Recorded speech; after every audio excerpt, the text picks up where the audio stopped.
excesso de competitividade, né? Principalmente equipes de comerciais, equipes que batem metas individuais e coletivas. Às vezes as metas são extremamente competitivas entre si, né? E existe um âmbito saudável de competitividade.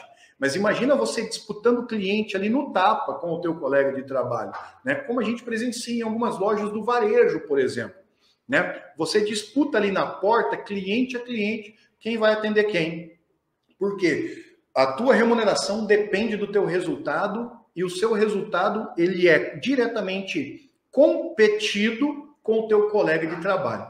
Quando isso não é bem elaborado pela liderança, bem trabalhado, bem processualizado, isso vira uma guerra dentro da empresa. E quanto mais competitividade, mais competitivo o sujeito for, mais estressado ele fica. Se ele não tiver uma zona de alívio de estresse, provavelmente esse estresse vai acumular. E vocês já sabem que o estresse produz o cortisol, e o cortisol produz uma série de outras situações a nível corporal, inclusive aquilo tudo que a gente já falou lá atrás. Outra situação é o excesso de responsabilidade e de expectativa. E aí aqui vem lá no começo, quando a gente falava de burnout, a gente falava que estava mais relacionada ao médico, ao executivo de empresas, ao policial e ao professor, porque são pessoas que estão o tempo todo tomando decisões, né? São pessoas de muita responsabilidade, principalmente o médico, o policial, né? Imagina um executivo tomando decisões que podem falir a empresa e um professor que tem ali nas suas mãos, né? Ou pelo menos imagina-se que tem o futuro, né, daqueles alunos que ele está ali conduzindo. Então, tudo que ele passar pode virar uma verdade concreta e absoluta na cabeça de quem ouve. Então, a responsabilidade é muito grande e isso causa um nível maior de estresse. Né? O médico ele tem que decidir quem vive e quem morre em algumas situações. Nós passamos por uma pandemia e ouvimos pela mídia, né, pela graça de Deus, eu não estava no meio hospitalar nesse momento, mas a gente ouvia que médicos tinham que decidir quem ficaria com o respirador. Né, que situação horrível. E imagina o nível de estresse envolvido nessa equipe. Agora imagina isso continuamente, sem ter uma zona de alívio, de descompressão, sem ter alguém ali para elaborar, para ajudá-los a elaborar isso. Esse é o teu papel. O psicólogo organizacional está ali não para tirar o médico dali e fazer terapia com ele, mas para fazer com que a equipe elabore melhor esse estresse da qual ela está submetida, envolvida. Esse é o seu papel e não terapeutizar. E, além disso, o excesso de expectativas, né, que as pessoas têm. Quanto mais você tem expectativas sobre algo e esse algo não lhe é atendido, maior é a sua frustração. E se essa frustração não é bem elaborada, ela vira um estresse. E aí todas as outras expectativas que vierem já vêm frustradas por você. Você já vem, ou o sujeito já vem, né, sem muitas condições, ele já vem sem energia para aquela atividade.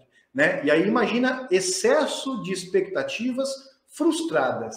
Né? Quanto mais ele é frustrado, menos energia ele tem para algo, menos motivação, menos motivos para a ação ele vai ter. E ele se joga num desânimo ali, esse desânimo prolongado pode vir a desencadear um burnout se ele atender àquelas 3 dimensões que a gente relatou anteriormente.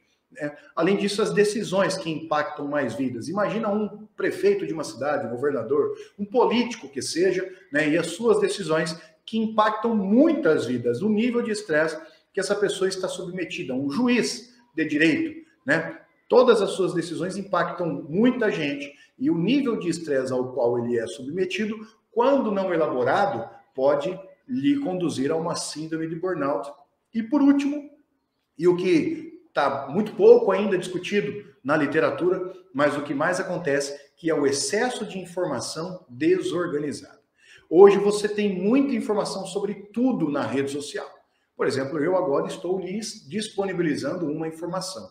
Quanto mais informação você tem e menos organização mental você tem para, de maneira correta, você elaborar essas informações, mais bagunçada fica a sua mente, mais você busca resultados a partir dessa bagunça, mais frustrado você fica ou mais ansioso você fica.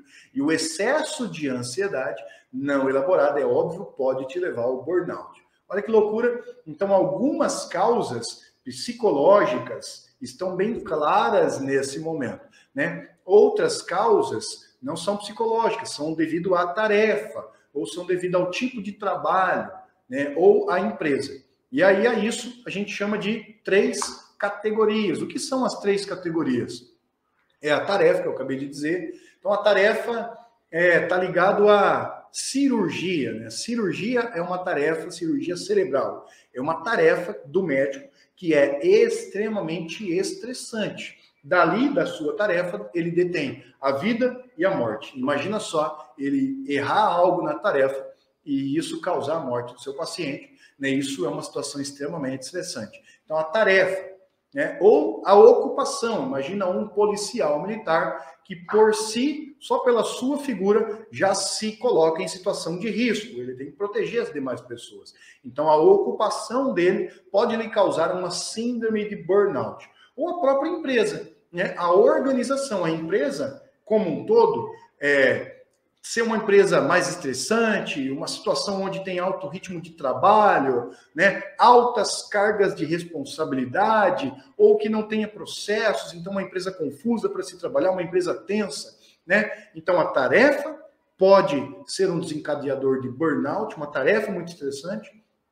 A ocupação como um todo, né? A própria profissão pode ser um desencadeador de burnout. Eu derrubei o meu microfone aqui.